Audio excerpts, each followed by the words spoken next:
Good morning, second grade. Today is Wednesday, May 13th, and today we are going to have a reading lesson about main idea and details in a paragraph. And we're also going to continue to work on telling time. And I'll have to put the materials for that lesson under the camera, so I wanted to at least check in and give you a smile this morning and let you know how much I miss you. That way you get to see my face at the beginning of the video, even though I don't get to see yours. I wish I could. But remember, I've told you before that you can always make a video on Seesaw so that I get to see your face. So remember, that's something in addition you can do, in addition to your work that I ask you to do on Seesaw. And I kind of want to give you a little bit of a pep talk. We're getting to about the middle of May, and the weather's getting warmer, and I want you playing outside and having a great time with your family outside as much as you can. That's good for you. That fresh air is so good for your body. But I want to make sure that you are doing your distance learning work. You know how a coach of a sports team gives their team a pep talk to get them working hard and fighting hard in the game? Well, I want to give you a pep talk and remind you how smart you are and how it might not be easy to learn this way, but you can do it. I'm trying to give you all the tools that you need, so please hang in there. Keep doing it. Don't stop doing your assignments. Every day, watch this video and listen carefully to what Mrs. Mickelson is asking you to do, and keep showing me your good work on Seesaw.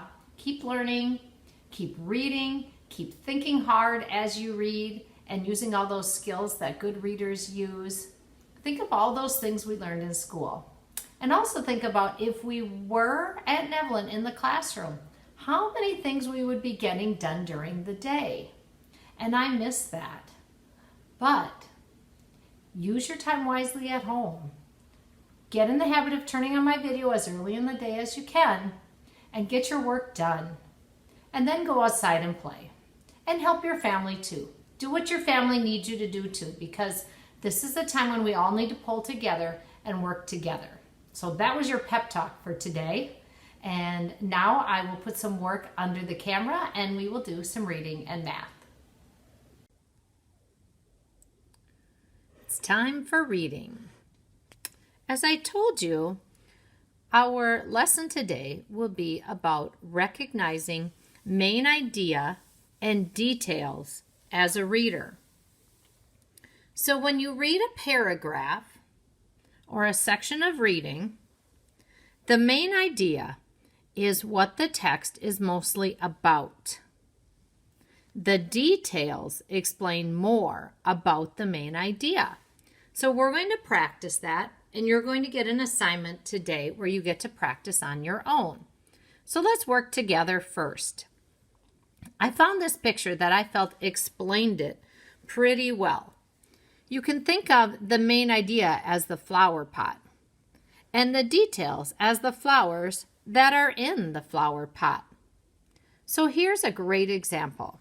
If the main idea is there are many fun things to do during the winter, here are some details that explain more about the main idea. Remember, the main idea is many fun things to do during winter.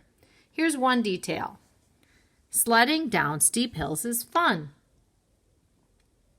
Here's another detail. Sometimes we have snowball fights with my friends. Does that explain about fun things to do during the winter? It sure does. How about the third flower? Downhill skiing can be very challenging. Does that explain about the main idea? There are many fun things to do during winter? Yes, that detail does support the main idea. So remember, the main idea is what the text is mostly about. The details explain more about the main idea. Now, I wrote a paragraph. I got my pencil out and I wrote this paragraph this morning. And we are going to read it together. And I want you to try to identify the main idea and the details. Can you read it with me? Here we go. I miss my second graders very much. I love how they used to come into school with smiles every day. It made me happy to hear about their lives during morning meeting.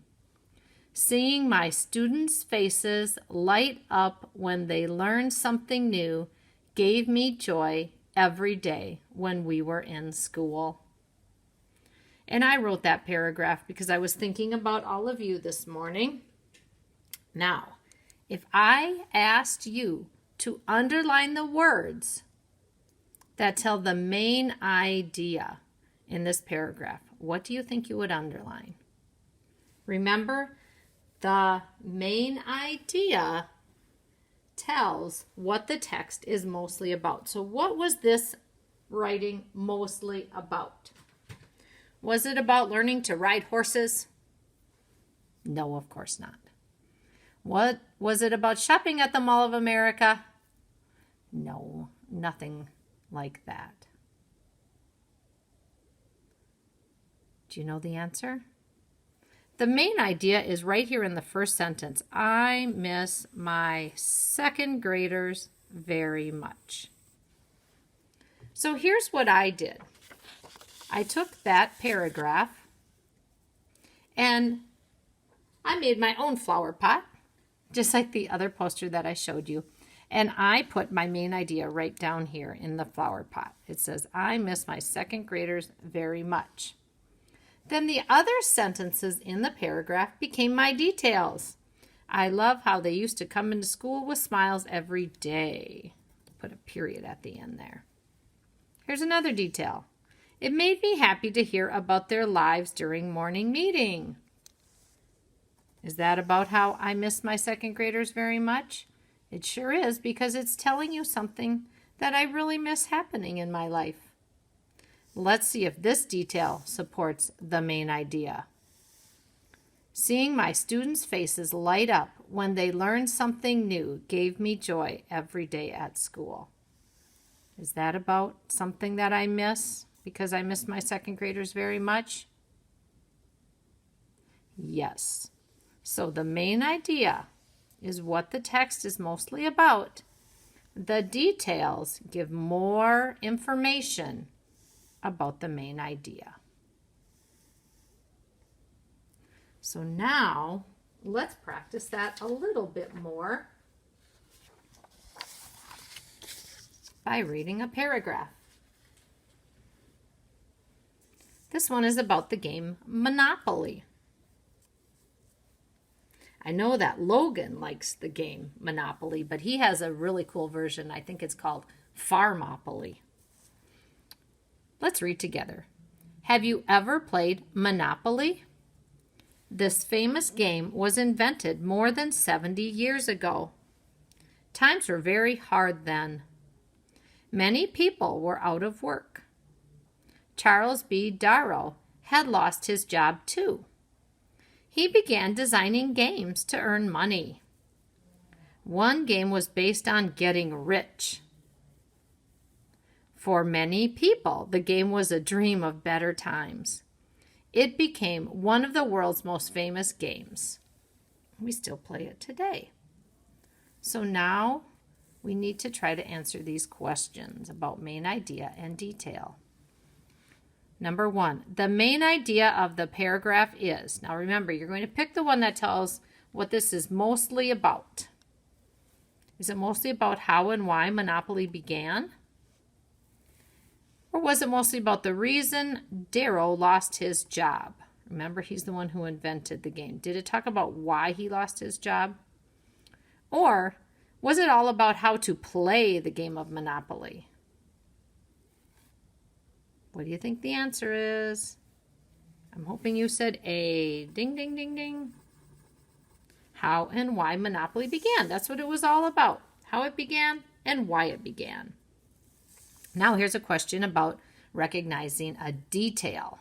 A detail that tells more about the main idea is what people liked about Monopoly, How many people could play the game? Do you remember hearing anything about how many people could play the game? And you can always go back and reread. And C is how much Monopoly costs. Did it talk about how much Monopoly costs? No, we know it's not that one. So again, you should have chosen A. What people liked about Monopoly. Remember, it said, for many people, the game was a dream of better times. So that's a detail that tells about the main idea. Excuse me. So, number 3, the question is asking you to find the best title for this paragraph. That's a way that a reader can think about the main idea.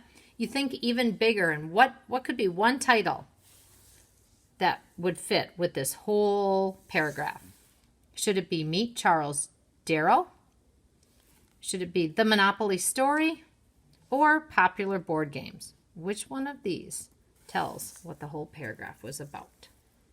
Is it A this time? No, not this time. This time it's B, The Monopoly Story. Hopefully this is starting to make a lot of sense to you smart second graders. We have one more to practice together. I see a picture of some goats. Let's read about goats. Read with me, please. Goats help prevent fires in California. Do you know what prevent means? Prevent means to keep something from happening. Let's go again. Goats help prevent fires in California. In parts of the state, the fall season is very dry. Hot winds blow over the land. The smallest spark can start a fire. The fires spread easily through grasses and bushes. So people use goats to eat the plants as a form of fire control. The goats eat anything, even plants with thorns. Many people rent the goats until the rains come and danger is over. And this is all true. So let's try to answer these questions. Number 1, the main idea of the paragraph is, goats are not very fussy eaters. Was it all about how goats are not fussy eaters? It might have mentioned that, but is that what it was all about? It can only be the main idea if it tells what it is all or mostly about. Was it all or mostly about how goats prevent fires by clearing land? Or was it mostly about California's dangerous dry season? I bet you know the answer is B. Goats prevent fires by clearing land. Number 2, a detail that tells more about the main idea is. So think about what was said up here that tells more about how goats prevent fires by clearing land. The goats are rented for the dry season. Cows do not work well for this job. Do you remember anything about cows? Goats also eat plants people want to keep. Did it talk about how some goats eat the wrong plants and people don't want them to eat those? No, it didn't. It talked about how people will rent goats for the dry season. Now it's time to pick a good title. Should the title be California Fire Safety? Should it be Goats as Firefighters or The Problems of Fall? Which one of those would be a good title to put at the top of this paragraph? Did you choose B, Goats as Firefighters? I hope so. So I gave you some examples. I gave you an example on a poster. I gave you an example from my life about how I miss you. And we did 2 together. So now I think it's time for you to try this on your own. If you look at your matrix for today, it tells you to complete pages 5 and 6 in your reading packet and upload to Seesaw if you can. Now, I did make a Seesaw activity, just like I've been doing pretty much every day. And it is called Main Ideas Details 5-13. So be sure to click on Activities and find that one. And it tells you what to do. You actually have to make 2 entries because after you do this page, which is page 5, you need to take your picture for me to see your work and upload it on Seesaw with the green check. And then, since you're asked to do pages 5 and 6, and they're back to back in your packet here, there's some on each side, you have to take 2 separate pictures. So you'll have to do a separate entry for page 6. I will read these paragraphs to you, so you've already heard them. And then I want you to reread them on your own when you're doing the work. The first one is about an author, and he's the author who writes the Arthur books. Mark Brown writes books about an aardvark named Arthur. Many of Brown's characters are based on people in his life. For example, Buster is based on a childhood friend. So is the character Sue Ellen. 2 other characters, D.W. and Francine, are like his sisters in many ways. Another book character is Grandma Thora. She is named for Mark Brown's real grandmother. So again, you're going to have to decide which one down here says the main idea of the paragraph. You're going to choose which one is a detail that tells more about the main idea, and you're going to choose the best title for the paragraph, just like the ones we just practiced. And you can read this bottom part by yourself, but I will read the next paragraph for you. Oh, I love this. This one is about palindromes. You maybe have never heard that word before. I love palindromes. Here, I will read to you and teach you what a palindrome is. Do you know what a palindrome is? It is a word, phrase, or sentence that reads forward or backward the same way. For example, the word M-O-M, mom, is a palindrome. Whichever way you read it, it is the same. Other palindrome words are noon, get it, N-O-O-N, or read the other way, N-O-O-N. Did, D-I-D, the other way, D-I-D. Level is the same both ways. So let's go back to that sentence. Other palindrome words are noon, did, level, and Bob. A famous palindrome sentence is, Madam, I'm Adam. If you read it the other way, it would still say, Madam, I'm Adam. Can you think of some other palindromes? That's your new word for today, palindromes. Isn't that a cool word? So here are your questions again. For number 1, you have to find the main idea of the paragraph. You need to find a detail that tells more about the main idea for number 2. And for number 3, you're going to find the best title for this paragraph. Okay, let's look at our math now for today. First of all, we will correct yesterday's math. Yesterday, you were asked to do just 3 problems, numbers 1, 2, and 3. You should have written 9 o'clock, 9 o'clock, 11 o'clock, 11 o'clock, 6 o'clock, 6 o'clock. And here's your talk math question. How is an analog clock similar to a number line? I hope you talked to someone in your family about that. Here's what I wrote. I wrote the numbers around the clock count in order, just like on a number line. And just like a number line, each mark represents a number. Remember how each of these little marks is called a tick. So, before I assign your math for today, I have a cute little clock now. This looks just like my large clock I showed you yesterday. Let's review just a little bit. We have the red shorthand. Remember, that is the hour hand, the red shorthand. And remember, it's red. And when you're trying to read the red hour hand, look at these red numbers to help you. And then we have the blue minute hand. And when it's right on the 12, then we know it is on the hour. So right now this clock says 2 o'clock. I'm going to move them.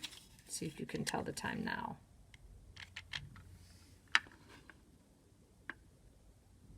Did you say 6 o'clock? Let's try another one. 8 o'clock. 1 hour later, if only the hour hand is in a different place. Now it's 9 o'clock. Now remember my large clock, when the blue hand would move, the minute hand would move, the hour hand would also move a little bit. This one isn't the same.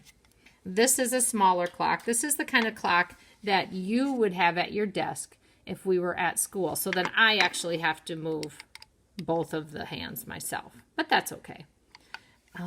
Okay, so let's remember that the minute hand counts the minutes around the clock. Do you remember how many minutes are in an hour? I hope you said 60. Let's practice counting by fives as I move my minute hand. 5, 10, 15, 20. I hope you're saying it with me. 25, 30, 35, 40, 45, 50, 55, 60. Or you could say o'clock. So today's assignment is, if you look on your matrix, you will see that you are to do independent practice numbers 4 through 12 on pages 595, 596, and complete the right math at the bottom. So I have the page right here. We're still working with telling time right on the hour. Not hard at all. You are so smart. You can do this. Write the time. That's what you do at the top. Now here, you have to draw the hands. Now I want to remind you, remember yesterday when we practiced doing this, I told you that the minute hand has to go right through the number. So I'm going to do one with you, at least one hand with you. If this says 5 o'clock, remember the minute hand is the long hand and it would be on the 12. So when you draw it, you're going to start at the dot in the middle. You're going to go right through that 12. Go right through it all the way to the outside of the clock and then draw your arrows. I'll make it just a little bit darker here. Okay, remember that the minute hand goes right through the number. And the hour hand is only going to go about halfway to the number. And then draw nice looking arrows. Write the time in here. I will show you the correct answers tomorrow. Let's look at the problem solving on the back. It says Colin gets home at 3 o'clock. Evan gets home 1 hour later. What time does Evan get home? So you're going to draw the hands. Basketball practice starts at 4 o'clock. Mark eats a snack 2 hours before practice. What time does Mark eat his snack? So 2 hours before 4 o'clock, you'd put right there. Here's a brain builder. It is 4 hours before 12 o'clock. What time is it if it is exactly on the hour? So that means it has to be an o'clock. Show the time on the clock. So 4 hours before 12 o'clock. I'll show you the answers tomorrow. Here's your right math. Make sure you do the right math. What time is it when the hour hand is on 5 and the minute hand is on 12? How do you know? So I want you to write the time and then I want you to write how you know. I know because, remember how to spell because? Big elephants can always understand small elephants. Don't forget that. So do your work today. Be good at practicing main ideas and details. Think about main ideas and details as you read. And have a wonderful day. And I will be back tomorrow.